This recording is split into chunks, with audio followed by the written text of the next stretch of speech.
Avui us voldria parlar de protecció de dades, en concret del Reglament Europeu de Protecció de Dades, que ja el proper maig farà 3 anys que està en aplicació, és a dir, que ja té un cert recorregut a la realitat, i del seu impacte en un món que és el món del qual veniu vosaltres, que és el món de les relacions laborals.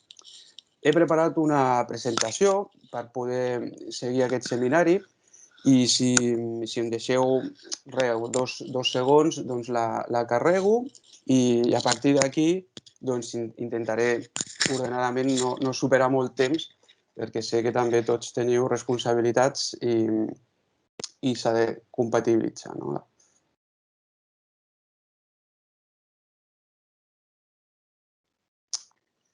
Doncs bé, l'índex.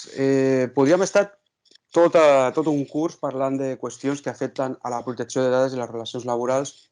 Jo el que he fet és triar algunes qüestions, les que m'han semblat més interessants o més rellevants, però no vol dir que en el debat es pugui obrir a més qüestions o més preguntes. Jo intentaré ser breu i sobretot he volgut donar un enfocament molt pràctic de problemàtiques que jo he pogut veure la realitat i que generen controvèrsia, generen qüestions jurídiques que algunes ja veurem que han estat resoltes. Per tant, al primer punt parlaré de qüestions generals i em permetreu parlar 3 minuts de l'enfocament general del reglament, perquè això també donarà sentit, donarà coherència als enfocaments que podem veure de les resolucions de les qüestions més puntuals.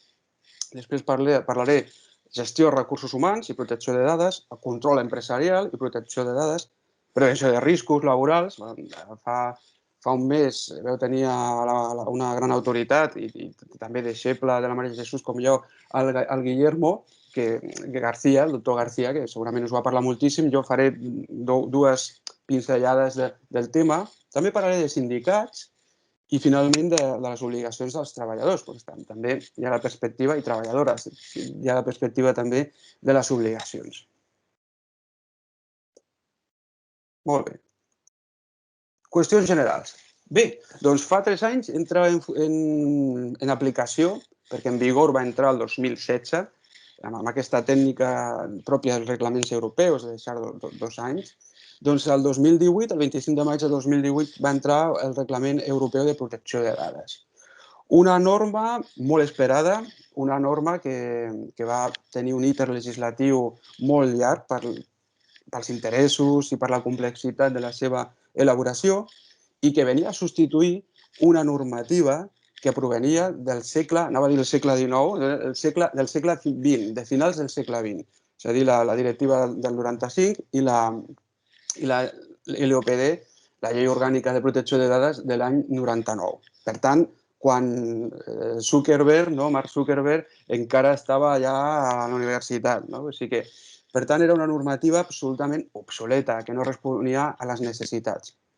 El reglament s'aprova i una de les primeres característiques és que és un reglament europeu. Això vol dir una norma que té una aplicació directa, una norma que no necessita transposició i que, per tant, l'apliquem directament a les nostres organitzacions, a l'administració, a tota aquella situació en la qual hi hagi un tractament de dades. Important, perquè això significa que en els 27 estats membres, ara he perdut una mica el compte amb el Regne Unit, però en tota la Unió Europea és la mateixa norma. Això també ens facilita i ens harmonitza la normativa de protecció de dades, sobretot quan hi ha tants fluxes. Qüestions importants que m'agradaria introduir, que m'agradaria que tingueu al cap.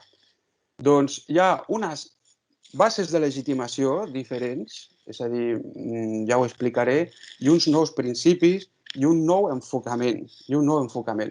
Què vol dir això de noves bases de legitimació?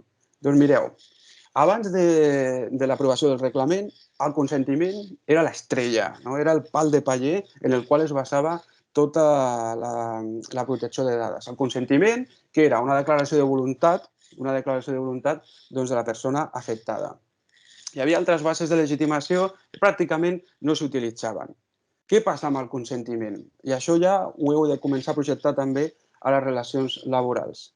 El consentiment implica que ha d'haver-hi una veritable voluntat, que ha d'haver-hi un lliure consentiment. No? Això és com el dret civil, o sigui, de fet és la mateixa idea, una declaració de voluntat lliure.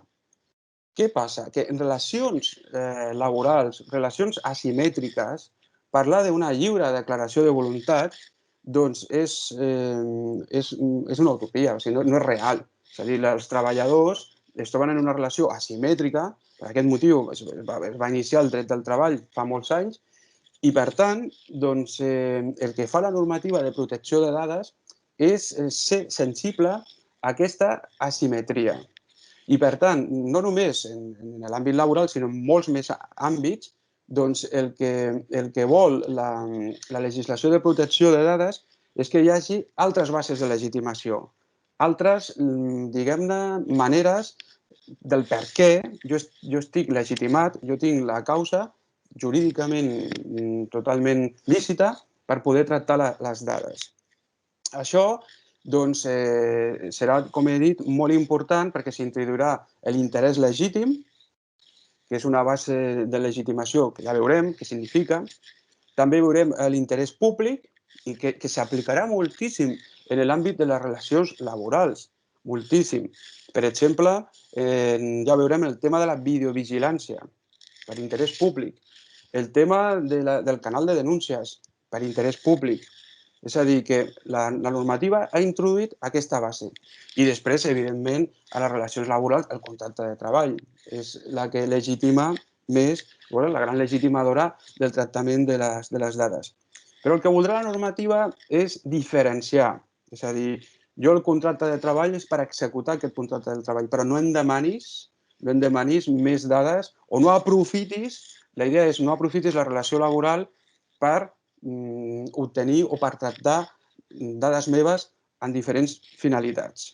Per tant, la primera gran idea, com veieu, més enllà del consentiment hi havia més bases de legitimació. Els principis doncs, volen ser molt garantistes, molt protectors. La protecció de dades personals és un dret fonamental i us heu de ficar sempre en la filosofia i en la cultura del dret fonamental, en les garanties del dret fonamental. Estem tractant un dels drets més sensibles, no? Els fonamentals. Per tant, sempre que hi hagi una aplicació, hem de tenir present que estem aplicant un dret fonamental. Això què vol dir? Que haurem de veure molt bé el context, perquè pots dir, puc posar una videovigilància a la meva empresa, puc posar videovigilància, puc posar videocàmeres si tinc aquesta situació, tal. S'ha de veure el cas concret, perquè no hi ha dos casos iguals i perquè s'haurà de ponderar molt bé el control empresarial de l'Estatut dels Treballadors, del 20.3, i els drets dels propis treballadors. Per tant, doncs, anotar o comentar que sempre heu de tenir present aquest exercici i que ja veureu com els casos concrets responen a aquest balanç, a aquest equilibri. Més qüestions. El deure de la informació, importantíssim, especialment en l'àmbit de les relacions laborals. Informació vol dir que l'afectat, que l'interessat sigui conscient del que s'estan fent amb les seves dades personals, que tingui tota la informació. Normativament, a l'article 13 del reglament, també a la Llei Orgànica de Protecció de Dades, doncs s'estableix clarament què conté aquest deure d'informació. Però ja veurem com aquest deure d'informació es tornarà enrelliscós quan nosaltres estem en l'àmbit del control empresarial. Quan nosaltres estem en l'àmbit del control empresarial, doncs què s'entén per informar, quin serà el límit, perquè clar, si jo vull disciplinar, controlar, vigilar, doncs quina informació puc donar i què no. Ja veurem que tenim sentències del Tribunal Europeu de Drets Humans, del Constitucional també, del Suprem, que explicaran això. Categories especials de dades, les definirà, afectaran molt també a les relacions laborals. Per què? Doncs prevenció, la prevenció de riscos laborals, l'afiliació sindical, vull dir que són dades de categories especials que tindran també uns requeriments que no es podran utilitzar tan fàcilment. Integritat, confidencialitat, encarregat de tractament, dins de la relació laboral, de la gestió de recursos, començarem a tenir externalitzacions. Carregat de tractament, en la protecció de dades vol dir la gestoria que fa les nòmines, vol dir el servei de prevenció de riscos laborals, vol dir qualsevol tercer que per contracte tracti les nostres dades. Això serà un encarregat de tractament. I responsable és l'empresa, l'empresari, la persona jurídica o física que realment decideix i tracta les dades. Per tant, encarregat de tractament vol dir un tercer, externalitzat. I la accountability, aquí és on hi ha aquesta nova visió del reglament. La accountability vol dir la rendició de comptes. O sigui, jo he d'explicar, he de demostrar que jo estic fent bé les coses. I aquí el que veiem és un claríssim enfocament a riscos del reglament, que això ho podem connectar amb el que seria el compliance. Tot això del compliance, el compliance penal i altres compliance està molt de moda ara, doncs a la protecció de dades també passa, no? És a dir, preventivament jo tinc l'obligació d'analitzar els riscos, de veure les amenaces i les probabilitats. Per tant, això també, dins de l'àmbit de la relació laboral i les seves dades, ho hauré de fer. I tot lligat per una idea de governança. És a dir, que les dades dels treballadors o les dades relacionades amb la relació laboral no sigui un tema autònom que va pel seu aire, que estigui connectat, que estigui tot protegit. Per què? Perquè les amenaces són elevadíssimes. El CEPE, el Servei Públic de les ajuts aquests per l'atur i tal, doncs ha estat atacat i actualment no funciona. I no funciona i això està afectant a les dades personals de les persones sol·licitants d'aquestes prestacions. Això és un desastre, no? Això ha passat per rebre un e-mail d'aquests que comentava la Maria Jesús d'origen estrany, clicar, però ho fan molt bé, no? Per tant, la idea ja és que efectivament estem en amenaces globals i ens afecta a tot. I la ciberseguretat no només afecta a la part dels informàtics, a la part més tècnica, sinó que al final hem de conscienciar tota la plantilla de dalt a baix. Bé, doncs aquí passaré ràpid, perquè si no jo podria estar parlant només en una diapositiva tota la nit. Doncs les noves figures que també ens han d'interessar, el delegat de protecció de dades, qüestions com les avaluacions d'impacte, que també ens interessarà quan posem, per exemple, una càmera de videovigilància, haurem de fer un PIA, una avaluació d'impacte, per veure com impacta els drets dels nostres treballadors, les obligacions dels encarregats de tractament, haurem de vigilar quan posem les nòmines, quan tenim un servei extern de vigilància de la salut, tot això s'haurà de definir molt bé, contractes, i després el que seria la privacitat des del disseny. Privacitat des del disseny, que parlaré al final. Parlaré al final, però també vull conscienciar.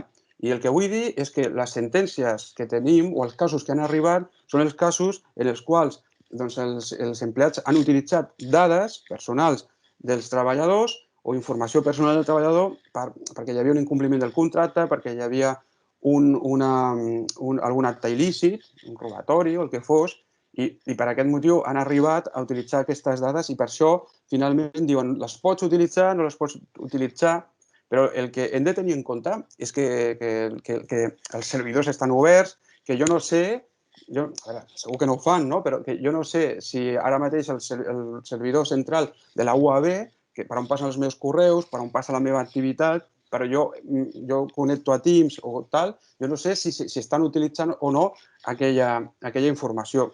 Pressuposo la bona fe. Per això s'està fent una auditoria de protecció de dades i segurament no ho fan, no?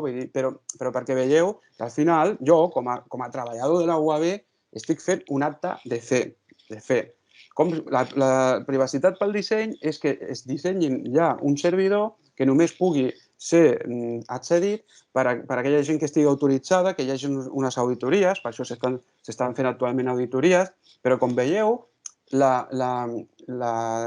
diguem-ne, exposició a les ingerències no degudes en la protecció de dades dels treballadors són immenses, no? Vull dir que aquí hem de reflexionar, perquè si no podem dir sí, tota la llei, tot el reglament és fantàstic, però si després l'estructura tecnològica que hi ha al darrere no està ben protegida i limitada, doncs les vulneracions que mai sabrem seran moltíssimes, no? Que és el que està passant, Bé, vaig al segon punt, gestió de recursos humans. Bé, comencem per l'entrada, pels procediments de selecció de personal. Vigilem amb els procediments de selecció de personal, perquè tradicionalment ha estat una font de problemàtiques.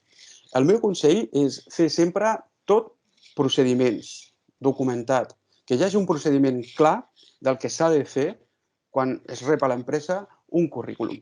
Un procediment que estigui pensat. Si teniu delegat de protecció de dades, doncs amb el delegat feu la consulta, si no amb un servei jurídic. Un procediment clar.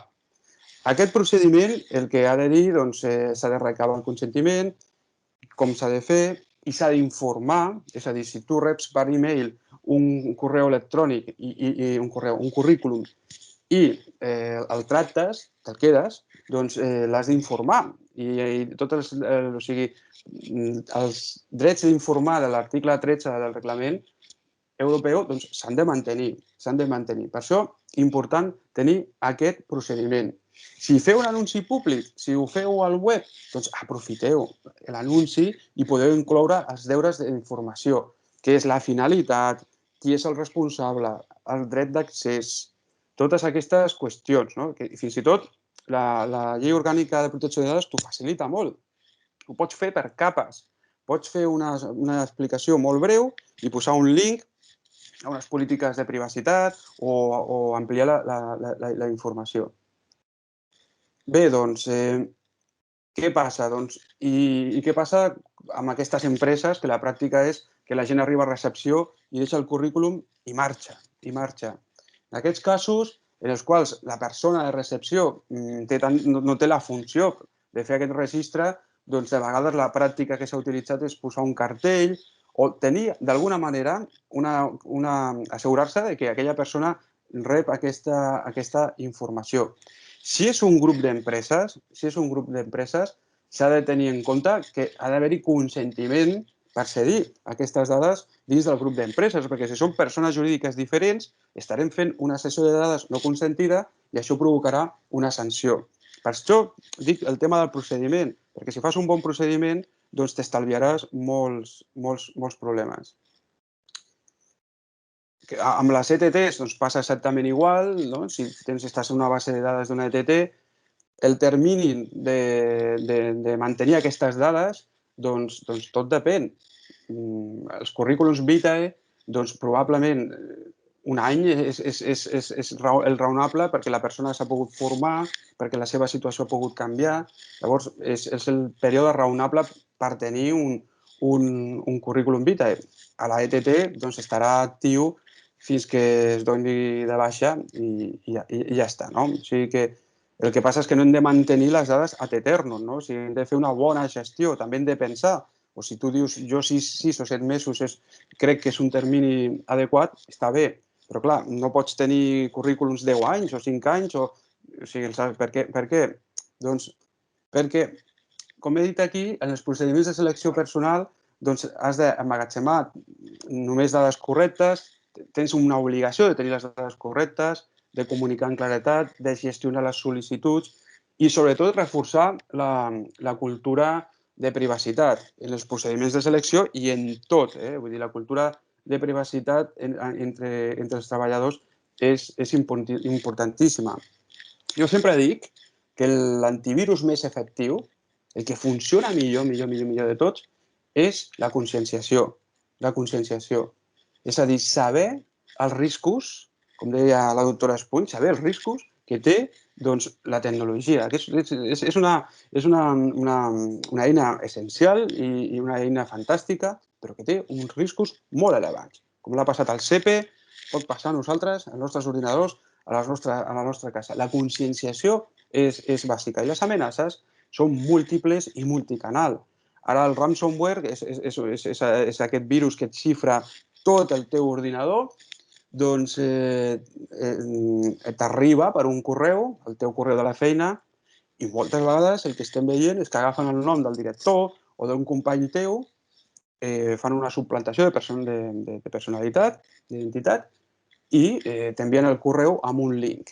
Llavors, doncs, tu reps aquell correu, penses que està bé, linkes i doncs, xifra tota la informació de la teva organització i no pots continuar treballant, a no ser que tinguis còpies de seguretat com la llei t'obliga. No?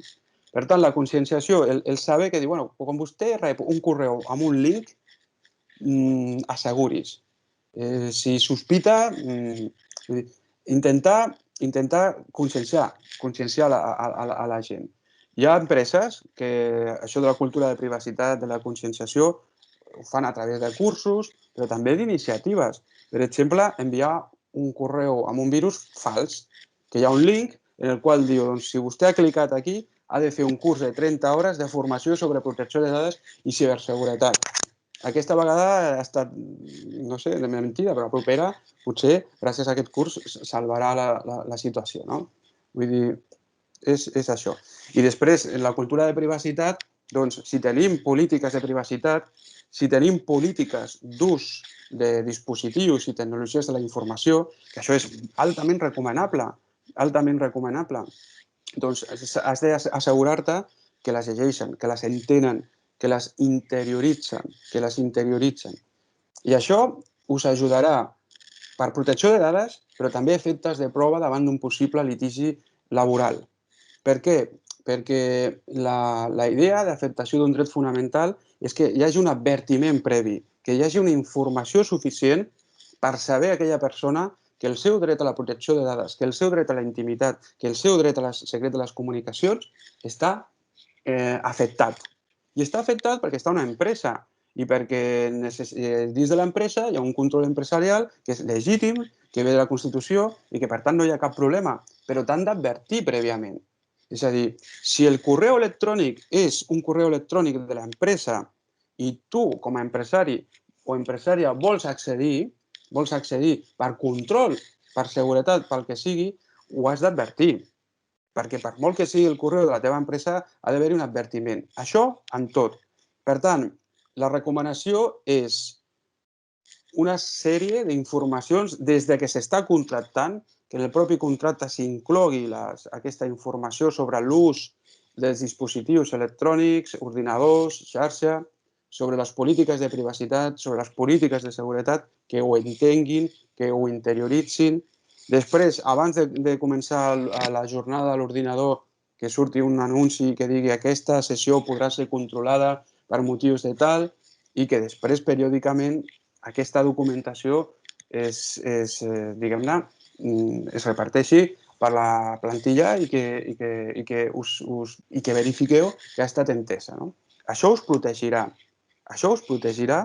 I també garantirà els drets del treballador. És a dir, que té la doble vessant. És molt bo pel treballador perquè sap el que hi ha, però també és bo per l'empresa.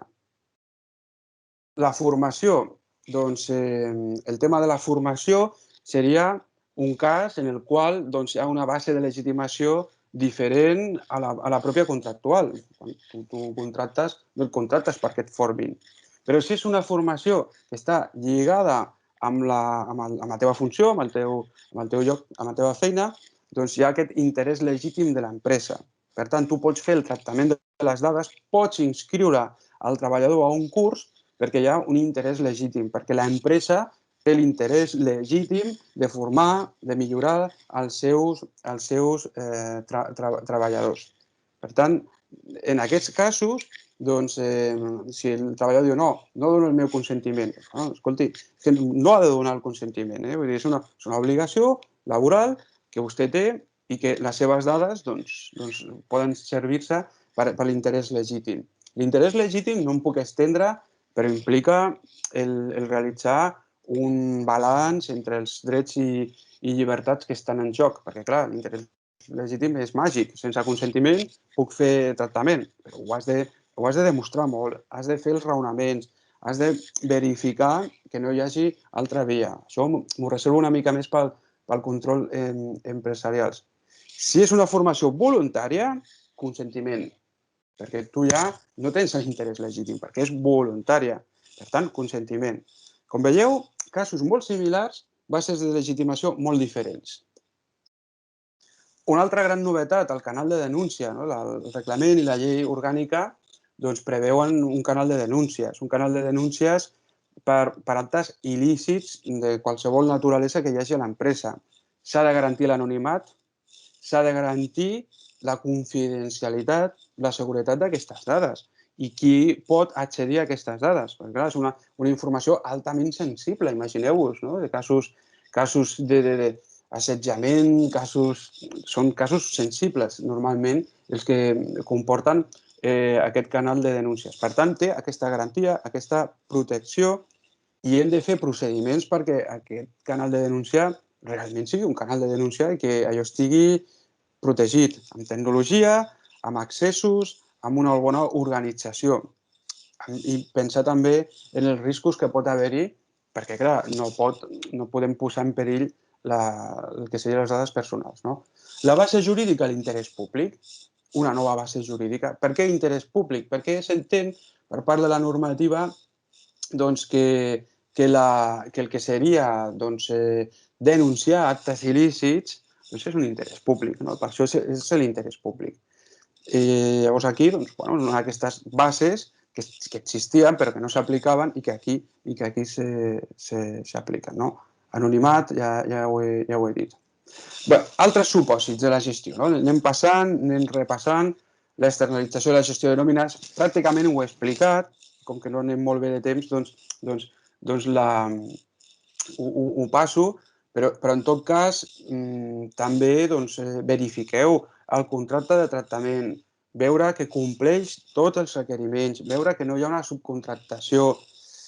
Si hi ha contractes d'empreses que externalitzen les nòmines que fins i tot obliguen a que diguin què persona en concret de l'empresa externalitzada treballarà amb aquelles nòmines, perquè, clar, les nòmines són una informació extremament sensible de l'empresa i que pot tenir dades de caràcter especial, també. Per tant, no només és la qüestió econòmica, del perfil, de tot, sinó que per aquest motiu aquest contracte de tractament.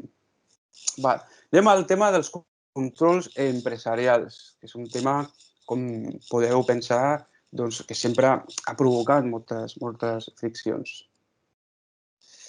Bé, la base legal és l'article 20.3 de l'Estatut i el que fa la llei orgànica de protecció de dades és una llei molt curiosa des del punt de vista legislatiu, perquè el que fa el reglament és dir, jo algunes qüestions molt puntuals ho deixo als estats membres i llavors els estats membres amb 3 o 4 articles de norma ja completen el que seria el reglament. Però la idea del reglament és que sigui ell aplicable sense necessitat de res, pràcticament. Però aquí, com que teníem la tradició de la LOPD, que estava molt implementada, no vam voler perdre aquest segell de l'OPD. I, per tant, vam fer el que els hi tocava, que era regular aquelles qüestions que no estaven al reglament, però a més van regular més. Van fer com una llei de dir, el reglament europeu diu això, jo ho poso aquí, ho torno a repetir, i en aquest sentit la norma és una mica estranya. Vull dir, en bona tècnica legislativa no aprovaria. A més, van tenir la genial idea d'afegir allò que es diu garantia de drets digitals. Molt a la moda, molt del moment, i és un poti-poti en el qual trobem drets de tot tipus. I hi ha una part molt important que afecta a drets laborals. Criticable des del punt de vista també de la tècnica legislativa, perquè si hi ha un règim jurídic especial, que és el laboral, integra directament en aquell règim jurídic especial.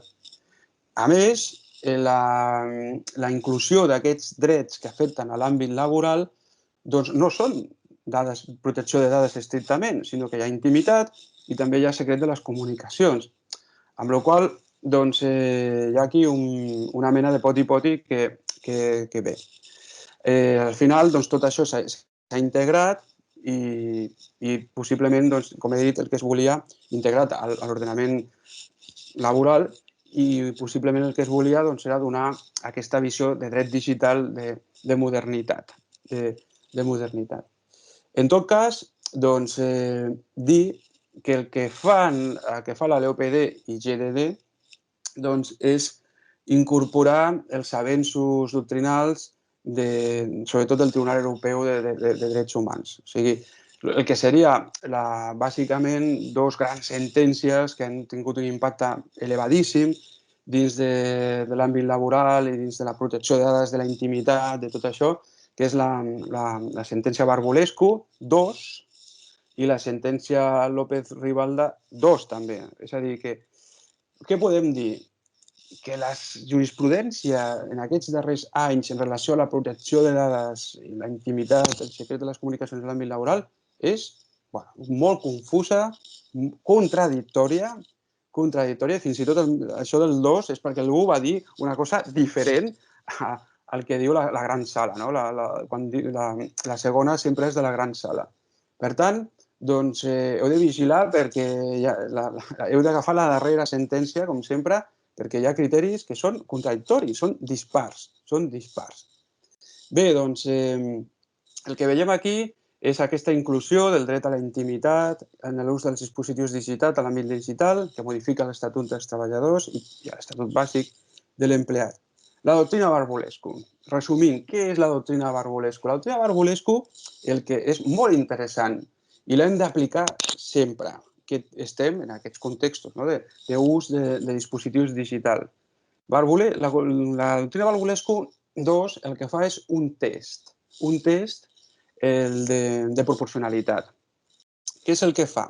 Que quan tu poses mesures de control en l'àmbit digital, has de preguntar-te diverses coses. Primer, és necessària aquesta mesura? Sí, és necessària. Sí, és necessària. Jo he de saber si els meus ordinadors estan funcionant, vull controlar la productivitat. O sigui, has de diguem-ne, introduir raonaments. Has de raonar la necessitat. Si realment no hi ha aquesta necessitat de dir, miri, jo controlaré tots els ordinadors dels meus treballadors per tenir més informació. No, o sigui, ha d'haver-hi uns arguments molt, molt, molt clars de per què tu introdueixes aquell control, aquella vigilància. Segon, idoneïtat. Què vol dir la idoneïtat? La idoneïtat vol dir que, sí, ja sabem que tu tens la necessitat de controlar els teus treballadors, ja ho sabem, però realment no tens un mitjà que sigui menys lesiu, que provoqui una ingerència, un impacte tan gran en els teus drets, i ho has de demostrar. I ho has de demostrar perquè els jutges no són tontos. Llavors, si tu els dius, no, miri, per exemple, en videovigilància, que es pot aplicar això també, no, és que jo, per assegurar que no ens robin, doncs he de posar 20 càmeres a tota la meva empresa. I el jutge li dirà, per què vostè no posa una valla de 2 metres i dos senyors de 2 metres també, no? Vull dir, a la porta, i amb això ja s'ha acabat el tema. És a dir, que la idoneïtat, ja sabem que té la necessitat de protegir la seva empresa per motius de seguretat. Això és una necessitat. Ara bé, doncs no posi tot de càmeres que estan gravant els seus treballadors. Per tant, és un test de proporcionalitat. Barbulescu introdueix preguntes. O sigui, això és una tècnica pròpia del Tribunal Europeu de Drets Humans que fa preguntes. Tu t'has de fer unes preguntes i les has d'anar responent. I si tot és positiu i tot està bé i tot això, doncs endavant amb la mesura. Si després vas al litigi o vas als tribunals, doncs estaràs protegit, tindràs la teva implementació estarà ben protegida. No? Per tant, Barbulescu 2, és a dir, aquest test ho heu de tenir sempre present, però Barbulescu serveix per tot, és transversal. És a dir, en qualsevol afectació dels drets fonamentals heu de veure que esteu allò en matèria sensible jurídicament, és un bé jurídic sensible, per tant heu de fer aquest test. I aquí, doncs, pel tema dels controls, la gran recomanació, la que he fet ja, no la repetiré, advertiments, informació als contractes, polítiques d'ús digitals, cursos obligatoris de formació, tot això és el que en definitiva pot compensar. Més qüestions.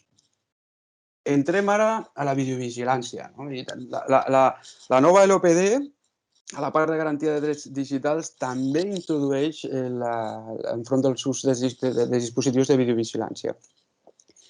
Quin és el criteri aquí? Quin és el criteri? Bé, doncs novament el que es fa és assumir les tesis, assumir la doctrina, com no podia ser d'altra manera, del Tribunal Europeu de Drets Humans.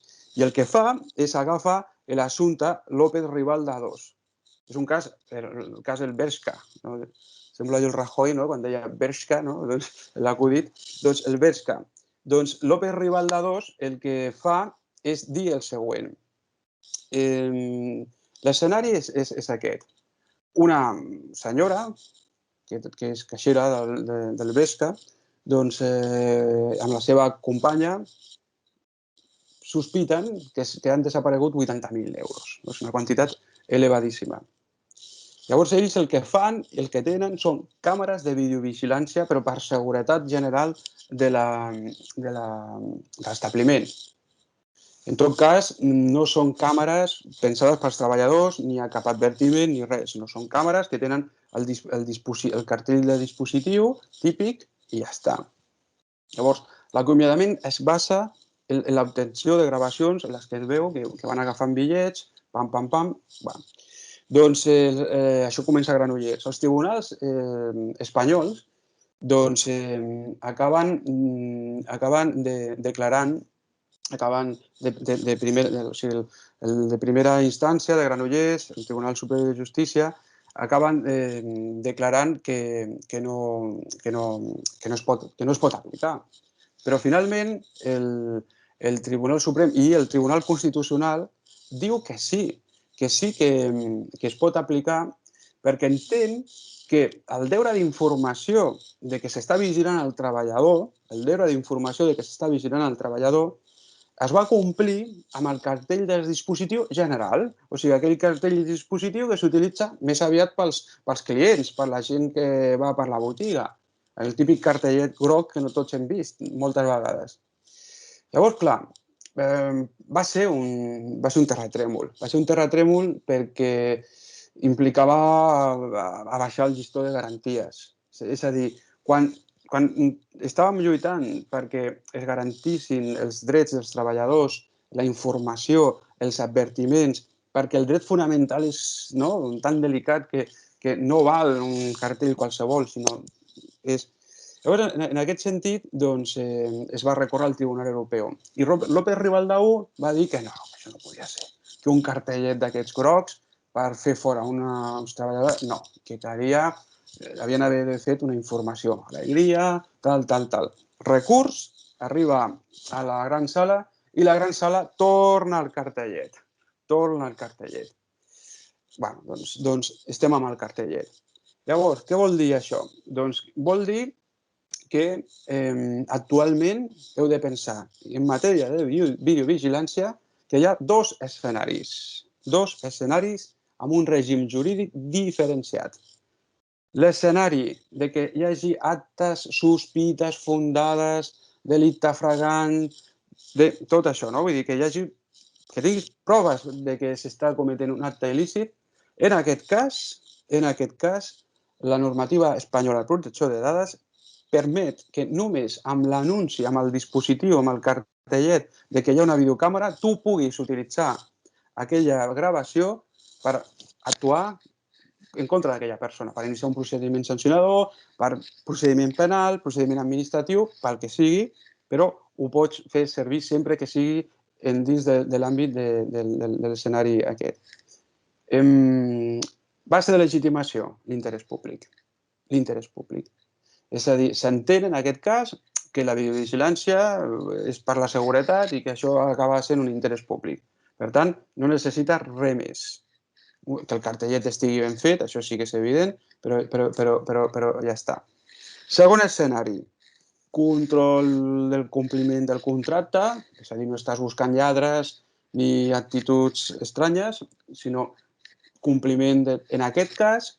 Llavors, la garantia puja de nivell i et diuen que has de comunicar, ho has d'informar, has de comunicar a tots els treballadors, ho han de saber, ho han de la representació sindical, és a dir, que en casos que no siguin il·lícits, el règim jurídic implica tot aquest deure d'informació, de tal.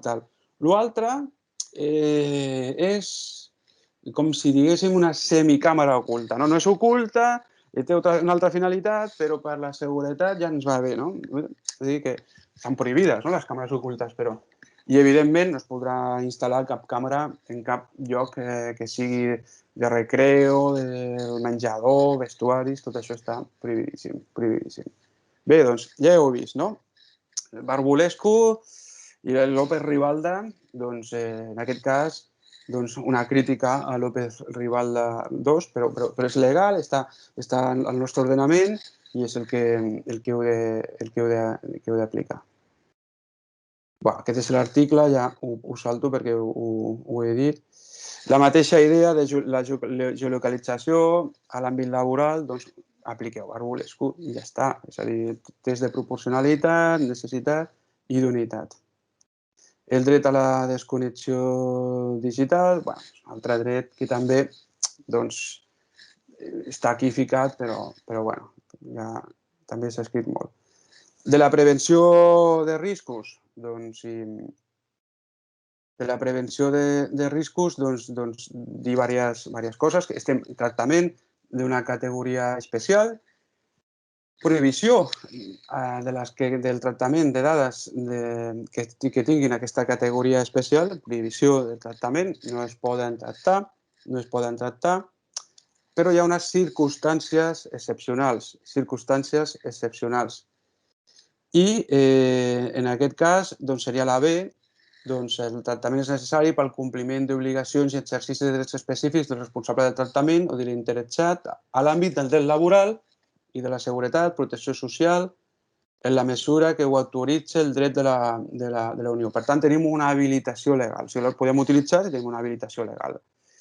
Aquest seria el cas de l'afiliació sindical, el cas també doncs, de la prevenció de riscos laborals, perquè tenim la norma del 95, que, com veu veure el mes passat, doncs, absolutament motivat, no? I legitimat. Aquí podem veure tota una sèrie de dades relacionades amb la prevenció. Clar, doncs aquí afecta el dret de la intimitat dels treballadors. Com sabeu, doncs, hi ha els aptes, tot aquest sistema que el que evita és que l'empresari o l'empresària hagi de saber exactament de què la malaltia o el que sigui. És a dir, que el servei mèdic el que fa doncs, és delimitar exactament a l'aptitud i ja està, informa sobre això. Tema Covid, tema proves, tema passaports, tot això, doncs, des del punt de vista de protecció de dades és molt complicat. És molt complicat, perquè si no hi ha una llei que empari, digui, doncs, per motius de sanitat pública, per interès públic, no? Per interès públic és necessari tot això, si no existeix, doncs, pel que seria l'evolució del contracte de treball no s'accepta. Vull dir que tot això s'ha de veure, no? Temes Covid també donaríem per un altre seminari. Bé, doncs, pensar en totes les situacions i en totes els escenaris. Anàlisis de riscos, mesures de seguretat, l'existència del que seria avaluacions de riscos molt adaptades. Els que veniu de l'antiga llei orgànica de protecció de dades recordareu els nivells, nivell alt, nivell mig, nivell baix. Això ha desaparegut, no hi ha nivells, i el que hi ha és un vestit a mida per cada organització, ha de fer la seva avaluació de riscos i saber exactament què mesures ha de posar. Ja vaig acabant. Els sindicats també és un altre tractament que pot generar tractament de dades pel tema de l'afiliació sindical. Ja hem dit que estaria legitimada per al 9.2.b del reglament, és a dir, perquè hi ha una norma d'un estat membre, que seria la llei de llibertat sindical, que faculta a que passi això. Per tant, el consentiment ha d'anar acompanyat d'una altra norma. No val només el consentiment. Per què? Perquè no se'n fien. Perquè si tu dius donem el consentiment per fer una base d'afiliats sindicals de SEAT o d'una gran empresa. No és que m'han donat el consentiment. M'han donat el consentiment, però com s'utilitza això? Per tant, ha d'haver-hi una base de legitimació. A més del consentiment, ha d'haver una altra base de legitimació. Si no, no s'aixecarà la prohibició, aquesta excepcionalitat.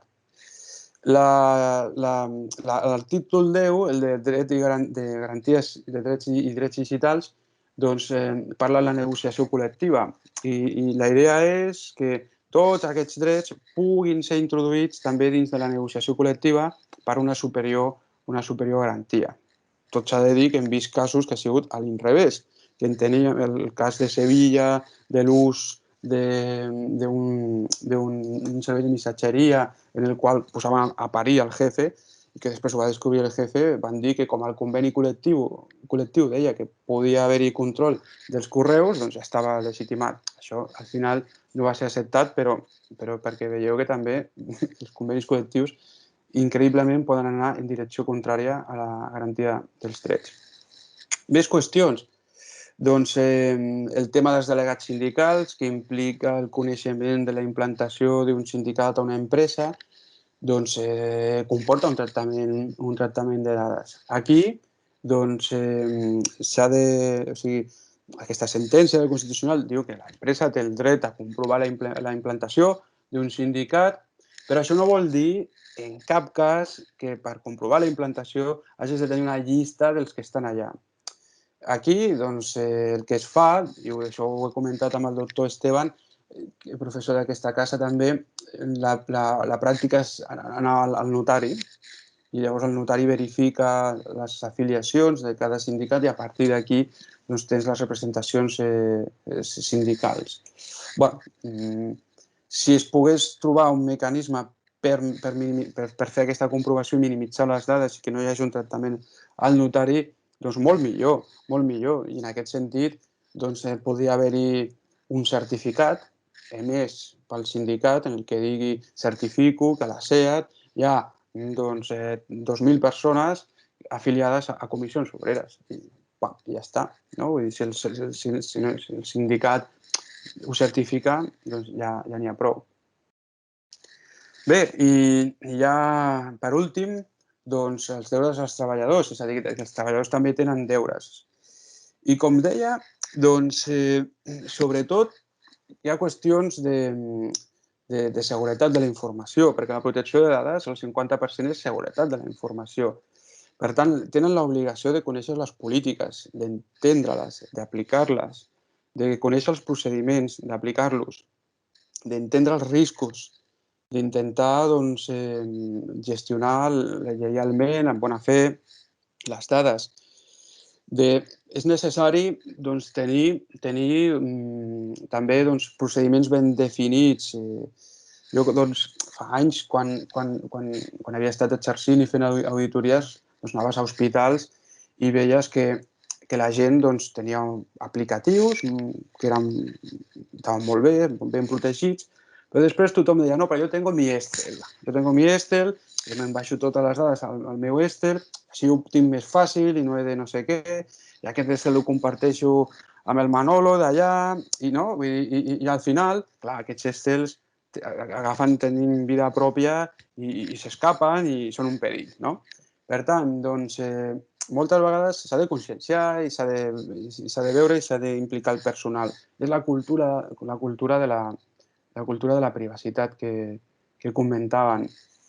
I això de la privacitat a través del disseny, que és la darrera part que volia dir, és que també va ser Zuckerberg, ho he comentat al principi, el que va dir que la privacitat havia mort. Bé, tampoc vull concloure aquest webinar dient que la privacitat ha mort, no? Perquè si no seria depriment. Però està quasi morta, no? Vull dir, està a la UCI, no? Com ara estem tantíssima gent, desgraciadament, està a la UCI. La privacitat està a la UCI, està molt, molt, molt malament. Per tant, doncs, els riscos són molt elevats.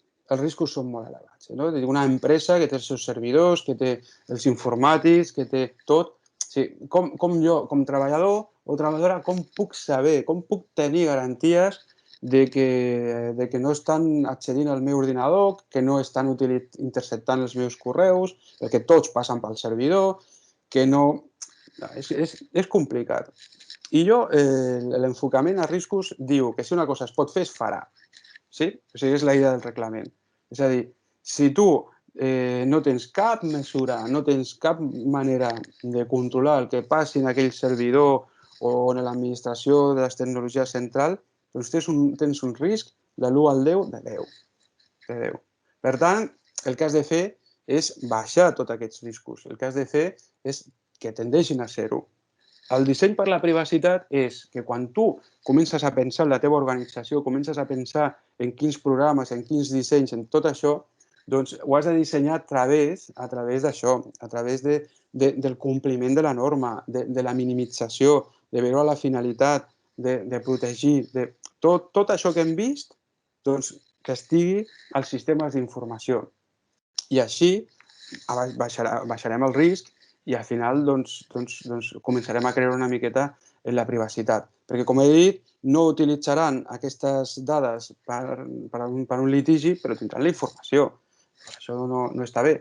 I també, doncs, avui dia hi ha eines de control, de rendiment, de tot això, que, ostres, que quan llegeixes les característiques doncs són realment, no, un Big Brother de les empreses. No? Que tenen, clar, l'empresa pot obtenir infinitat de dades. I al final, com deia la Maria Jesús, un mòbil, un smartphone, és que és bestial, no? Ja pots saber tot d'una persona i realment és una exposició. I si això és empresari, doncs, i amb el teletreball i tot això, doncs també s'afecta a la intimitat. Bé, doncs, molt ràpid, algunes conclusions. Penseu en les noves bases de legitimació, penseu en l'aplicació dels principis, penseu en el reforçament del deure d'informació, de l'enfocament a riscos, d'aquest enfocament preventiu, del test barbolesco, de proporcionalitat, i no em cansaré d'insistir en la conscienciació. Conscienciació i conscienciació, que és la clau per poder complir i perquè tots els drets estiguin garantits. Bé, doncs, amb això doncs, us donaria les gràcies, moltes gràcies. Com he dit, estic molt content d'haver estat avui amb vosaltres i aquí teniu el meu correu per si algú doncs, té alguna inquietud més enllà d'aquest debat. Molt bé.